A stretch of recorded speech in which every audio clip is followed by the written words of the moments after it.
6 जनवरी को समाप्त हुआ था और 6 जनवरी को हमने आलेख्य मतदाता सूची ड्राफ्ट इलेक्टोरल रोल पब्लिश किया था।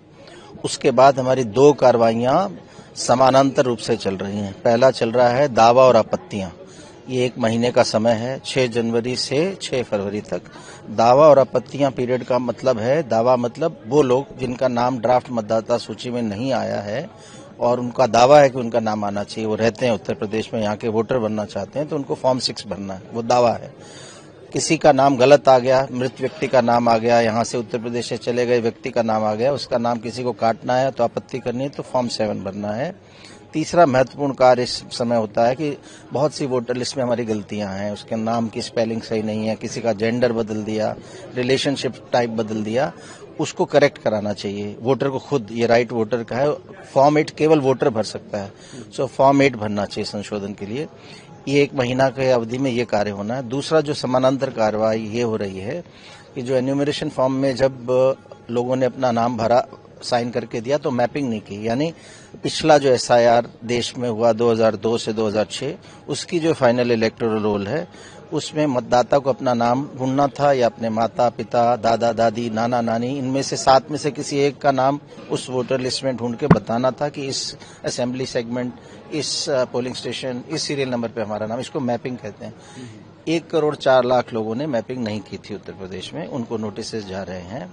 लगभग 2 करोड़ 22 लाख ऐसे लोग हैं जिन्होंने मैपिंग तो की लेकिन गलत हो गई। जैसे नाम पिता का वोटर लिस्ट में आज सुरेंद्र है, उन्होंने मैपिंग करके राजेंद्र के साथ मैप कर दिया है तो इसको जो नेम मिसमैच हो गया। इसी तरह एक है कि आयु, जो उन्होंने जिसको अपना पिता बताया आज की तारीख में उनका और उनके पिता की एज में 15 साल से कम का अंतर है, तो स्वाभाविक है एक प्रश्न उठता है कि क्या ये वाकई इनके पिता हैं।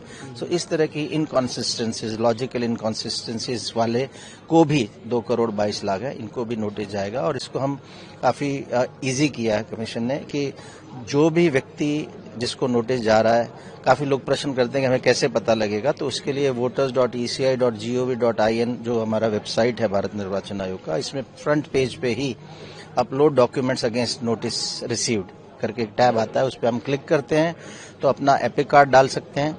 एपिक कार्ड डालते ही वो थ्रो करता है कि नहीं अभी आपका नोटिस आया है या नहीं आया। और इसी तरह अगर आपको नोटिस आ गया है तब आप नोटिस डालेंगे तो ऑप्शन देता है आपको डॉक्यूमेंट्स अपलोड करने के, उसमें आप अपने डॉक्यूमेंट्स अपलोड कर सकते हैं। ऐसा इलेक्टर जिसका जन्म 1 जुलाई 1987 से पहले हुआ है उसको अगर नोटिस मिलता है तो उसको केवल एक डॉक्यूमेंट अपलोड करना है स्वयं के लिए। ऐसा इलेक्टर जिसका जन्म 1 जुलाई 1987 से 2 दिसंबर 2004 के बीच में हुआ है, ऐसे इलेक्टर को 2 डॉक्यूमेंट्स अपलोड करने, एक स्वयं के लिए, एक अपने माता या पिता में से किसी एक के लिए। ऐसा वोटर जिसका जन्म 2 दिसंबर 2004 से ज्यादा बाद में हुआ है यानी युवा है, उसको 3 डॉक्यूमेंट्स अपलोड करने, एक स्वयं के लिए, एक अपने माता के लिए और एक पिता के लिए। और वो डॉक्यूमेंट्स का लिस्ट क्या डॉक्यूमेंट्स है हम नोटिसेज में साथ दे रहे हैं। तो काफी कुछ काम तो घर बैठे आप अपना डॉक्यूमेंट्स अपलोड करके कर सकते हैं। और हमारा प्रयास ये होगा कि व्यक्तिगत सुनवाई में कम से कम लोगों को हम बुलाएं, खासकर कोई बीमार है, वृद्ध है, महिला है, सब किसी छोटे समय के लिए कहीं बाहर गया है तो उनके परिवार का कोई सदस्य भी आ जाए। इम्पोर्टेंट ये है कि डॉक्यूमेंट्स आए, एक डॉक्यूमेंट्री एविडेंस हो जिससे आपकी genuineness of the इलेक्टर prove. Sir एक चीज शिफ्टिंग के लिए कितने नोटिस गए और आप बोल रहे थे 2 करोड़ ज्यादा। हमारा हमने लगभग अभी एक लिमिट ये लगाई कि एक AERO assistant electoral registration officer एक दिन में 150 से ज्यादा वोटर्स को नोटिस ना दे। तो इसी क्रम में लाखों की संख्या में हमारे नोटिस निर्गत हो गए हैं। 14 तारीख को पहले दिन हमने नोटिस निर्गत किया था, जो आज सुनवाई का पहला दिन है 21 जनवरी का। और आज और कल हम देखेंगे किस तरह की व्यवस्था रहती है और उसके हिसाब से व्यवस्था में अगर कोई कमी पाई जाएगी तो हम उसमें संशोधन करके उसको दुरुस्त करेंगे। कोशिश ये रहेगी कि इस सिस्टम हमारी प्रोसेस को एफिशिएंट बनाए, वोटर्स को कम से कम प्रॉब्लम हो, उसके रहते हमारे पास डॉक्यूमेंट्स आ जाए, ऐसा प्रयास करेंगे। सब शिफ्टिंग के लिए जब फॉर्म 6 अब भर रहे हैं, हमारी इनोवेशन जो नहीं भर रहा है, तो वो फॉर्म कंप्लीट भरने के बाद क्या घर पे ऑटोमेटिकली पहुंच जाएगा वोटर कार्ड? हाँ जी, जो फॉर्म 6 है ये नए वोटर के लिए है और ऐसे वोटर्स के लिए भी है जो वोटर्स थे पहले, किसी गलती से उनका नाम एन्यूमरेशन फेज में कट गया, ऐसे वोटर्स भी फॉर्म 6 ही भर रहे हैं। और ऑनलाइन जो व्यवस्था है हमारी उसमें जब फॉर्म 6 भरने जाते हैं तो एक ऑप्शन आता है कि whether you are new elector और इलेक्टर एग्जिस्टेड बिफोर SIR 2026। तो ऐसे वोटर जिनका नाम गलती से कटा है वो दूसरा ऑप्शन लें और फॉर्म 6 भरेंगे। फॉर्म 6 भरने के बाद अगर आपने करेक्ट एड्रेस दिया, करेक्ट पिन कोड दिया, तो आपके घर बैठे बैठे आपको एपिक कार्ड, जो फिजिकल हमारा PVC एपिक कार्ड, वो आएगा। इसके अलावा जब भी हम फॉर्म 6 भरें या कोई भी फॉर्म भरें तो एक रेफरेंस ID आता है। उस रेफरेंस ID को नोट करना बहुत जरूरी है, बिकॉज आप जब हफ्ता 10 दिन बाद आप चेक करें, उस रेफरेंस ID से वो एक आपको बता देता है कि आपका फॉर्म केवल सबमिशन स्टेज पे है, या आपका फॉर्म BLO के पास चला गया, या आपका फील्ड वेरिफिकेशन कंप्लीट हो गया, या आपका आपका फॉर्म एक्सेप्ट हो गया। और ये voters.eci.gov.in और एक बहुत अच्छा ऐप है जो सबको यूज करना चाहिए, ECINET। ये ऐप इतना अच्छा है कि इसमें आपको कंप्यूटर भी आपके हाथ में है, उसी से फॉर्म भरें, उसी से डॉक्यूमेंट्स अपलोड करें, उसी से आप अपने BLO का मोबाइल नंबर पता कर सकते हैं, उसी से आप अपने BLO से बात करना तो उसमें बुक कॉल विद BLO करके एक ऑप्शन है। सो BLO को निर्देश है कि 48 आवर्स में आपको कॉल बैक करे। और अगर इसके बावजूद कोई शिकायत है, BLO फोन नहीं उठता, तो हमने सारे 403 इलेक्टोरल रजिस्ट्रेशन ऑफिसर्स के एक्स हैंडल बना दिए, उसको COUP के एक्स हैंडल से हमने पब्लिश कर दिया। सारे 75 जिला निर्वाचन अधिकारियों के एक्स हैंडल बना दिए, उसको पब्लिश कर दिया।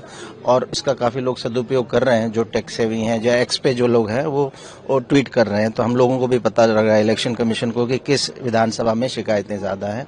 इसके अलावा हमारा NGSP पोर्टल है जो ECINET में शिकायत भी कर सकते हैं। तो सारी व्यवस्थाएं हैं, बस ये हमें पब्लिक तक पहुंचाना है, जिससे वो घर बैठे अपनी शिकायतें, अपनी समस्याएं हम तक पहुंचा दें और हम उनको दूर करेंगे। सर, जिन लोगों का नाम मेरा एक है कि अभी भी क्या 5-6 हार्ड कॉपी दे सकते हैं लोग जिनका नाम पहले था? बिल्कुल, बहुत अच्छा प्रश्न आपने पूछा है। दोनों ऑप्शन है।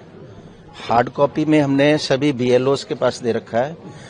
हार्ड कॉपी जो मैंने जैसे बताया, पोर्टल voters.eci.voters.gov.in, उस पे लेफ्ट में ओपनिंग में फॉर्म 6 में आप डाउनलोड कर सकते हैं। डाउनलोड करके भर के उसको अपने BLO को रिसीव करा के रसीद जरूर ले लें, ये कर सकते हैं। अच्छा, एक चीज बताइए, जो लोग छूट जाएगा, जी, जो पिछले SIR में नाम था 2002 से 2004 जो 6 हुआ, उसमें नाम था, इस बार देखिए, पहली बात तो वोटर लिस्ट में नाम नहीं आया तो आप सिटीजन नहीं रहेंगे, ऐसा तो कोई नहीं है। वोटर लिस्ट में नाम लाना वॉलंटरी प्रोसेस है। बहुत से ऐसे सिटीजन हो सकते हैं जो फॉर्म 6 नहीं भरेंगे, तो वो वोटर्स नहीं बनेंगे। जहां तक आपने प्रश्न पूछा कि उनका नाम कट गया तो उनको फॉर्म 6 भर देना चाहिए। अगर उनका SIR शुरू होने के बाद नाम कटा है, इसका मतलब उनका नाम SIR से जस्ट पहले था, तो उनको एक ऑप्शन उसमें जब फॉर्म 6 भरते हैं ऑनलाइन, वो पूछता है कि आप बिल्कुल, तो उससे एक उनका रिकॉर्ड भी कंटिन्यूटी बनी रहेगी। फिर भी अगर छूट जाए, भर नहीं पाया, कार्ड नहीं आया, तो उनका पोजीशन क्या होगा भारत में? देखिए, मेरा ये कहना है कि फॉर्म 6 भरना चाहिए, सबको भरना चाहिए। इसके लिए जो प्रयास हम लोग कर रहे हैं, वो 11 जनवरी को हमने उत्तर प्रदेश के सारे बूथों पे हमारे BLO रहे थे वोटर लिस्ट के साथ, absent, shifted, dead, duplicate, refuse to sign voters की लिस्ट के साथ, उसको देख सकते थे अपना नाम। फॉर्म 6, 7, 8 सब वहाँ अवेलेबल था। ऑनलाइन सारे ऑप्शंस अवेलेबल है, ECINET ऐप है, हमारा पोर्टल है। तो पहला स्टेप तो हमारे वोटर्स को लेना है कि अपना नाम फॉर्म 6 को स्वयं भर सकते हैं।